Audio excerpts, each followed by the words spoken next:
এই ব্যবসাটা এমন একটা ব্যবসা, এটা যতদিন পর্যন্ত দুনিয়া আছে আস্তে আস্তে এটা চলতে থাকবে, কারণ মানুষ ঘুমাবেই এবং সবসময় সারাদিন কাজকর্ম শেষ করে এসে ভালো জায়গায় ঘুমানোর চেষ্টা করবেই। কারণ মানুষ যত যাই করুক না, কারণ মানুষের ঘুমের জায়গাটা লাগে শান্তির জায়গা। ওই জায়গাটা যদি শান্তি পায়, মানুষ যত টাকা ইনভেস্ট করবে। অনেক কাস্টমার হয় কি প্রোডাক্ট এক জায়গা থেকে নেয়, নিয়ে সেরে ঠকার পরে আমাদের এখানে এসে খুব অবিশ্বাস করে আমাদের। যখন এই অবিশ্বাস করা যারা কাস্টমার গুলো আসে, তাদের সাথে কথা বলতে আমার বেশি ভালো লাগে, কারণ তাদের ভিতরে অনেক রকমের কনফিউশন থাকে। সেই কনফিউশনটা আস্তে আস্তে আস্তে তাদের সাথে কথা বলে বলে দূর করে তাদের কনভিন্স করে যে এই প্রোডাক্টটা সেল করার বিষয়টা, এটা আমার কাছে সব থেকে বেশি ইন্টারেস্টিং লাগে। কাস্টমার অবশ্যই সন্দেহ করে, কারণ অনলাইনে না দেখে একটা প্রোডাক্ট নেওয়ার যে বিষয়টা, এটা সন্দেহের ভিতরেই থাকবে, কারণ ম্যাট্রেসের জগতে 2 নম্বরে এই জিনিসটা অ্যাভেলেবেল। তো তারপরে কাস্টমারকে আমরা বোঝাই যে না স্যার, আমাদের উপরে বিশ্বাস করে প্রোডাক্টগুলো নিতে পারেন, আমাদের পেজের রিভিউগুলো দেখেন। আল্লাহর রহমতে তো আমি এই পর্যন্ত অনলাইনে ঢোকার পরে প্রায় 3-3.5 হাজার ম্যাট্রেস সেল করছি। তো আল্লাহর রহমতে প্রায় 70%-এর বেশি কাস্টমার এখন আমার রিপিট কাস্টমার হয়ে গেছে। ব্যবসার আগে ছিলাম বেকার, 3 বছর বেকার থাকার পরে ঢাকায় আসলাম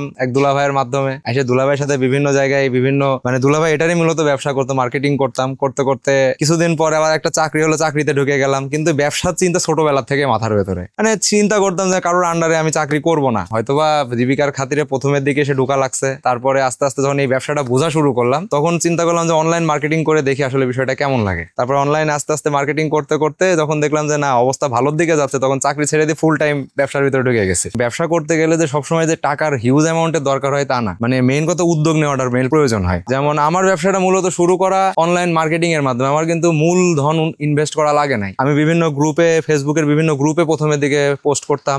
স্পেশালি আমি 8-10 ব্যাচের স্টুডেন্ট ছিলাম, 8-10 ব্যাচের একটা গ্রুপ আছে, ওখানে প্রায় 70-80 হাজার মেম্বার আছে, ওইখানে পোস্ট করা শুরু করছিলাম। ওইখান থেকে মেইনলি আমার উঠে আসা। আসলে ভাই যখন ব্যবসা শুরু করি তখন তো চাকরি করতাম, চাকরির পাশাপাশি ব্যবসাটা করা অনেক টাফ ছিল, কারণ অফিসের একরকম দায়িত্ব থাকে, তারপরে এদিকের ম্যানেজ করার বিষয়টা তখন খুব পরিমাণ প্রেসার পড়ে যেত। যেমন সকালবেলায় যেতে হতো অফিস আওয়ারের কাজ শেষ করে সারাদিন যেগুলো অর্ডার পাইলাম, হয়তো সন্ধ্যার পরে এসে সেগুলো রেডি করে তারপরের দিন ডেলিভারি করার যে প্রসেসটা ছিল, এটা হিউজ পরিমাণ প্রেসারে থাকতাম। তখন প্রায় 15-16 ঘন্টা দৌড়ানো লাগতো। তারপরে আস্তে আস্তে চিন্তা করে দেখলাম যে আমার চাকরির থেকে আমার ব্যবসা জিনিসটা যদি আমি একটু বেশি টাইম ইনভেস্ট করে আমার ব্যবসাটা তাড়াতাড়ি আগাইতে পারবো। একদিন সকালবেলায় অফিসে গেছি, সেদিন যতদূর জানতাম অফিসে তেমন কোনো কাজ ছিল না, কিন্তু আমার অর্ডারের পরিমাণটা ছিল অনেক বেশি। সেদিন আমার প্ল্যান ছিল যে এরকম যে আমি সকালবেলায় যাবো, লাঞ্চ আওয়ারের পরে আমি চলে আসবো অফিসে, যে কোনো একটা কাজ দেখায় চলে আসবো। কিন্তু সেই দিন হয়েছে কি, আমাদের এমডির হঠাৎ করে কয়েকটা কাজ বেঁধে গেছে, এটার জন্য আমাকে ঢাকা শহরের 6টা জায়গায় আমাকে যাওয়া লাগছে। সেই কাজগুলা শেষ করে আমার ফ্যাক্টরিতে ঢুকতে পারছে 9টার সময় এসে।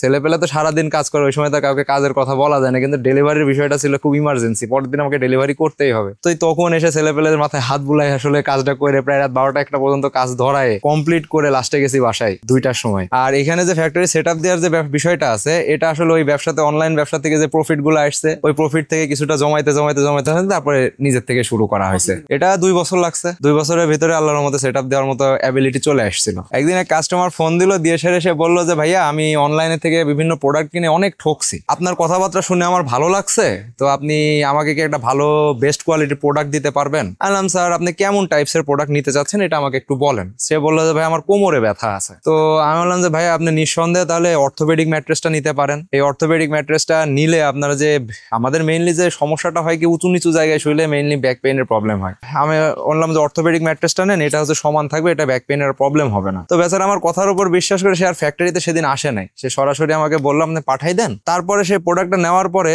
সে এখন পর্যন্ত আমার কাছ থেকে প্রায় 20 টাকা প্রোডাক্ট নিছে, কারণ সে তার প্রোডাক্টটা ভালো লাগছে এবং তার সাথে আমার একটা খুব ভালো সম্পর্ক হয়ে গেছে। তার যদি এখন কোনো ম্যাট্রেসের প্রয়োজন হয়, সে আর অন্য কোনো দিকে থাকে না, সরাসরি আমাকে ফোন দিয়ে আমি মাল পাঠাই দেয়। অর্ডারের চাপটা মেইনলি বেশি থাকে শীতকালটায়, কারণ ওই সময় বিয়ের সিজন থাকে, মানুষজন বিয়ে শাদী করে বেশি, তারপরে বাসা চেঞ্জ করার একটা থাকে জানুয়ারির দিকে, ওই সময় কাজের চাপটা থাকে বেশি। এমনও রাত যায় যে টানা 2-3 রাত নাইট চলে। বেশি নরম হইলে বেশি ক্ষতি, যত শক্ত জিনিসে ঘুমাবেন তত বেশি কমফোর্টেবল পাবেন, শরীরের জন্য ভালো। এটা শক্ত ম্যাট্রেস, এটার 2 সাইডে ফেল থাকবে, মাঝখানে রিবন থাকবে, এটা 2 সাইডে ফেল থাকবে, মাঝখানে এটা থাকবে, উচ্চতা থাকবে 4 ইঞ্চি। এটা হলো সব থেকে ভালো, রেগুলার বেডের জন্য এটা সব থেকে ভালো। আর এটা হলো স্ট্যান্ডার্ড মাপ। আবার অনেকে একটু বেশি হাইটের গুলা চায়, সেই ক্ষেত্রে যে এটা হলো 6 ইঞ্চি। এটার আবার এক সাইড হার্ড থাকে, এই সাইডটা হার্ড থাকবে, এই সাইডটা হালকা সফট থাকবে, এটা একরকম কোয়ালিটি থাকে। তারপরে আবার সবার তার বাজেট সমান না, এগুলো একটা যাদের একটু প্রাইস বেশি থাকে। তারপরে যারা মিডিয়াম বাজেটের খোঁজে তাদের জন্য যে এইগুলা 2 সাইডে ফেল থাকবে, মাঝখানে পি ফোম থাকবে, এটা হলো সেমি অর্থোপেডিক। তারপরে আবার যারা শুধু পি ফোম দিয়ে ওয়াটারপ্রুফ টাইপের ম্যাট্রেস চায়, তাদের জন্য শুধু পি ফোম দিয়ে প্রোডাক্ট গুলো বানানো হয়। আবার এই যে এটা হলো বনেল স্প্রিং, এটা হলো বাংলা স্প্রিং।